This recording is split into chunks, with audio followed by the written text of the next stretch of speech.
যা ঘটবে বলে প্রেডিক্ট করছিলাম ঠিক তাই ঘটেছে। ডক্টর ইউনূস সরকার দেশের রাজনৈতিক অঙ্গনে একটা বড় ঝামেলা বাঁধিয়ে দিয়েছেন এবং এটা একেবারেই পরিকল্পিত। জুলাই সনদ, ঐক্যমত্য কমিশন, অন্যান্য রাজনৈতিক দল যেসব দাবি টাবি আমাদের সামনে এনেছে প্রত্যেকটা পরিকল্পিত নাটকের অংশ। এটা এখন খুব ক্লিয়ারলি বলা যায়, ঠিক যা যা প্রেডিক্ট করছিলাম তাই হয়েছে। কিছুক্ষণ আগে প্রধান উপদেষ্টা ভাষণ দিলেন এবং যে বিষয়কে নিয়ে রাজনৈতিক সংকট তৈরি হয়েছে সেটা নিয়ে তাদের যে সিদ্ধান্ত জানালেন, এই সিদ্ধান্তটাই প্রেডিক্ট করছিলাম। উনি কী কী জানিয়েছেন বলছি এবং কেন বলছি এটা রাজনৈতিক সংকটকে খুবই ঘনীভূত করেছে এবং এতে মনে হয় যে সরকারের ভিন্ন কোনো উদ্দেশ্য আছে নির্বাচন ছাড়া। সত্যিই আছে। প্রধান উপদেষ্টা তার সিদ্ধান্ত এভাবে জানিয়েছেন, জুলাই আদেশ স্বাক্ষরিত হয়েছে, রাষ্ট্রপতি এটা স্বাক্ষর করবেন। এখানেও খেলা ছিল, আসবো, এটা গেজেট হয়ে যাবে খুব দ্রুতই। গণভোট, যেটা নিয়ে মূল সংকট ছিল, গণভোটটা নির্বাচনের দিন হবে, সাশ্রয়ী হবে, এই জন্য বলছেন। এই গণভোট আগে হওয়া নিয়েও একটা নাটক করিয়েছে সরকার জামাতকে মাঠে নামিয়ে, আসবো সেটাও। সো ওই দিন হবে ধারণা করছিলাম এবং গণভোটে একটা প্রশ্নে ক খ গ ঘ 4টা অপশান দিয়ে, 4টা সহই প্রশ্ন, আসলে জবাব প্রশ্ন একটাই, হ্যাঁ বা না একটাতেই বলতে হবে, কিন্তু একটা প্রশ্নের মধ্যে ক খ গ ঘ দিয়ে 4টা বিষয় উল্লেখ থাকবে। 4টা বিষয় হচ্ছে এরকম। একটা হলো মানে আমাদের যে তত্ত্বাবধায়ক সরকার হতে যাচ্ছে সেটা, এবং সাংবিধানিক কমিশনগুলো সনদে যেভাবে আছে সেভাবে গঠিত হবে। আমাদের জানা থাকতে হবে এখানে কিন্তু বিএনপির নোট অফ ডিসেন্ট ছিল তত্ত্বাবধায়ক সরকারের শেষ ধাপ নিয়ে। তারা তত্ত্বাবধায়ক সরকার চান, এটাকে আবার কেউ কেউ এভাবে ইউজ করতে চেষ্টা করে যে বিএনপি তত্ত্বাবধায়ক সরকার চায় না। নোট অফ ডিসেন্ট হচ্ছে গঠন প্রক্রিয়ার একটা শেষ ধাপে এসে, সেটা ডিফারেন্ট আলোচনা, এটা লজিক্যাল বা illogical is a different debate. এর বাইরে সব সাংবিধানিক কমিশনের কথা বলা হয়েছে। বিএনপি শুধুমাত্র নির্বাচন কমিশন গঠন নিয়ে সবার সাথে একমত হয়েছে, বাকিগুলোর ক্ষেত্রে না। তো এর মধ্যেও বিএনপির ডিসেন্ট আছে।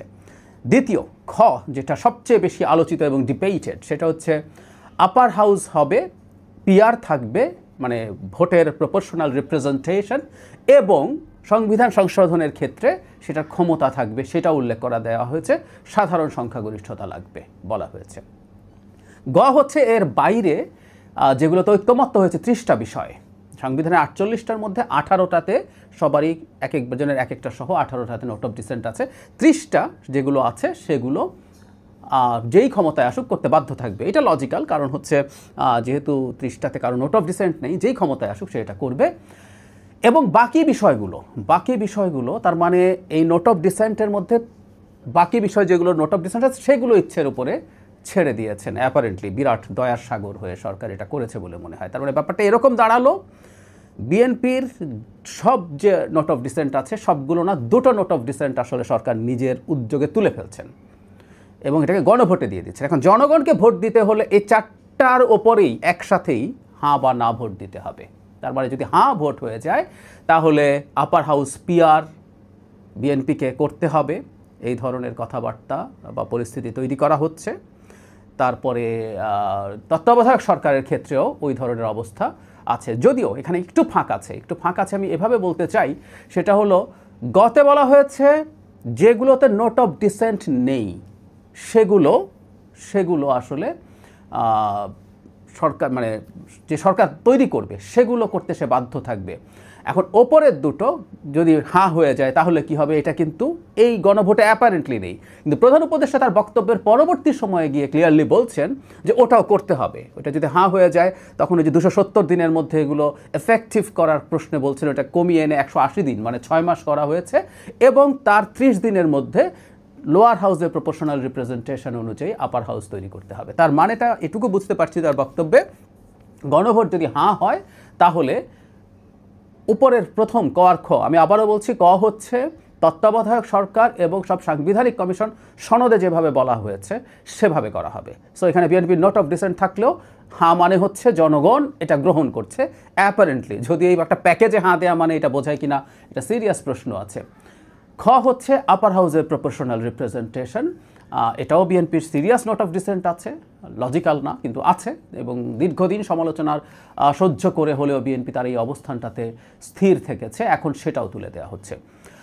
যা অনুমান করছিলাম ঠিক তাই হচ্ছে, এবং এটা যেন একটা নাটক তৈরি করা হয়েছিল। জামায়াতকে মাঠে নামিয়ে বলা হয়েছে তুমি নভেম্বরে গণভোট চাও, যখন আমি জানি প্রতিক্রিয়া যখন আসবে জামাত বলার চেষ্টা করবে না গণভোট নভেম্বরেই তো চেয়েছিলাম, ওটা হলে ভালো হতো। আসলে তারা যা চেয়েছিল ঠিক তাই, আমরা লোয়ার হাউস পিআর চেয়েছিলাম, না লোয়ার হাউস পিআর হয় না বলে ভালো লাগছে না, এদিকে প্রেসিডেন্ট না প্রধান উপদেষ্টা সিগনেচার করতে হবে বলে আওয়াজ তোলানো হয়েছে এনসিপিকে দিয়ে। এনসিপি সেটাও কাইকুই করবে যে না আমরা শাহাবুদ্দিন চুপ্পুর এটা মানি না, উনি তো এটার লোক না। ফলে তারাও এক ধরনের বিরোধী খেলা খেলবেন সরকারের সাথে।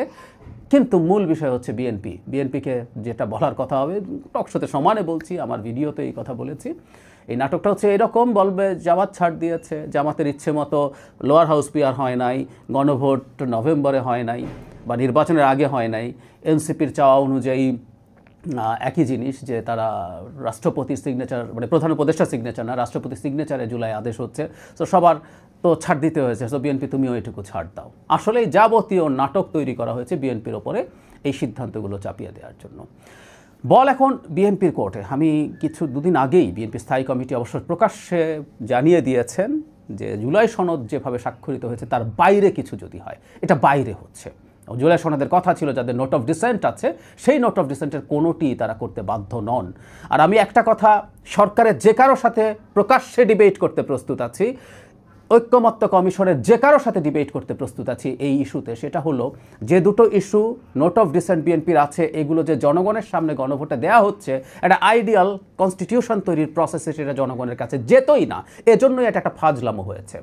আমি এটা নিয়ে ভিডিও করেছি, আপনারা হয়তো দেখেছেন যে একটা আইডিয়াল সিচুয়েশনে গণপরিষদ কাম পার্লামেন্ট যদি হতো, সেখানে সংবিধানের ইস্যুগুলো নিয়ে যখন আলোচনা হতো, মতদ্বৈততার ক্ষেত্রে যেহেতু আমরা ধরে যদি নেই যে বিএনপি মেজরিটি হবে, বিএনপির চাওয়াটাই সেই সংবিধানে আসতো, সেই সংবিধান পরে গণভোটে যেত। ফলে সেই সংবিধানে আপার হাউসের পিআর থাকতো না, সেই সংবিধানে বিএনপি যেভাবে চাইছে সেভাবেই তত্ত্বাবধায়ক এবং অন্যান্য কমিশন যেত।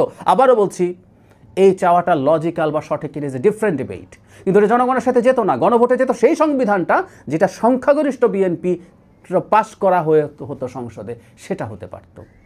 সেই কারণে আমি বলি যে এটা খুবই ফাজলামো হলো, আগেই গণভোটে পাঠিয়ে দিয়ে বলা হবে জনগণ তো এটাকে অ্যাকসেপ্ট করেছে, তুমি করবে না কেন, চাপিয়ে দেয়া।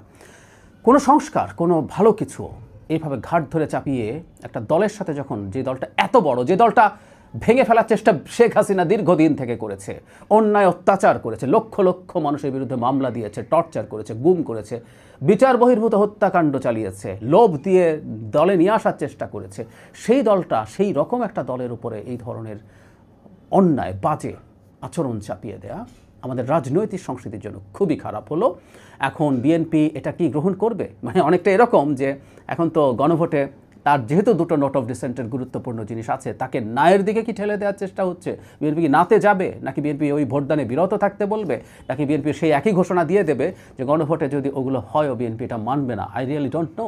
সিচুয়েশনটা খুবই টাফ জায়গায় নিয়ে গেছে পরিকল্পনা করে সরকার, এবং ডক্টর ইউনূসের সরকার অত্যন্ত খারাপ একটা পরিস্থিতির মধ্য দিয়ে বিদায় হওয়ার সম্ভাবনা তৈরি হয়েছে। এই সরকারটা খুবই বাজে পারফর্ম করেছে অনেক জায়গায়, তারপরে এই সরকারের পক্ষে দাঁড়িয়েছে যে না আমাদের নির্বাচনটা উনি ঠিকঠাক মতো করে দিয়ে যাবেন, অন্তত রাজনৈতিক দলগুলোর মধ্যে তারা মোটামুটি একটা আন্ডারস্ট্যান্ডিং তৈরি করে তারা যাবেন, তারা অন্তত ফ্যাসিলিটেটার হবেন। উনি বলেছেন, আমি আপনাদেরকে এটা স্ক্রিনশটও দেখিয়েছি, কিন্তু উনি ফ্যাসিলিটেটারে কাজ করছেন না।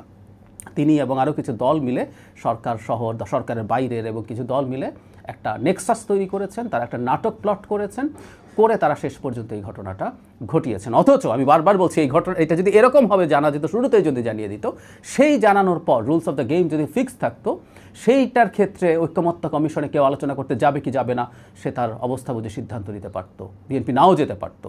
সে তো নোট অফ ডিসেন্ট থাকবে শর্তে সে অনেক ছাড় দিয়েছে। তো সব কিছু মিলে আমি মনে করি খুবই বাজে একটা পরিস্থিতি তৈরি হয়েছে। আমরা জানি না এখন আসলে সামনে কি আছে। সরকার ইভেন এইটা ঘোষণার আগে অ্যাটলিস্ট একবার সবার সাথে বসা দরকার ছিল বলে আমি মনে করি, সেটাও তারা করেননি। তাতে বোঝা যায় এটা একেবারে পরিকল্পিত একটা প্লট ছিল, সেই প্লটের বাস্তবায়ন হলো। আমরা একটা কেওসের দিকে যাচ্ছি, এটা মোটামুটি শিওর।